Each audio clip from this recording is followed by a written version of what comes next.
I start with the great name of Allah, who is the most merciful and the most powerful. Today, I want to talk about a very special thing about the value of goal. Why goals are important in our life?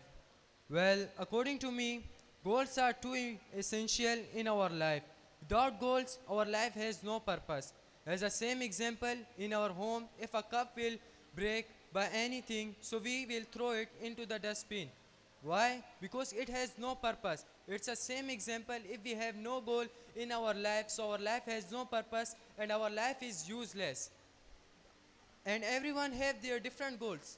Like someone want to construct a big house, someone want to learning English language, someone want to become a doctor, engineer, scientist, etc. They want to become and they want to do in their life. But imagine if a person, if he doesn't have any goal in his life, so what will happen?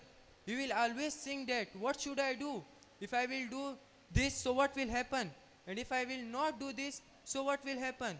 And if he get any kind of achievement in his life, so he will worry because he don't know that where is his destination. But on the other side, if a person, if he set his one goal in his life that I will do this, so if one day if he will get his goal, so I can't explain his happiness. My words will finish, but his happiness will not finish. Last, I wanna say these lines that working on thousands goals, it is better than working on one goals and fail again and again. When you fail again and again, so you get a lesson. And when you get a lesson, so you will realize that I am doing mistake. And when you try to remove your that mistake from your that work, so you will become a successful in your goal. And you will set an example for the whole world that I can do it, so why you can't do it. Thanks for listening.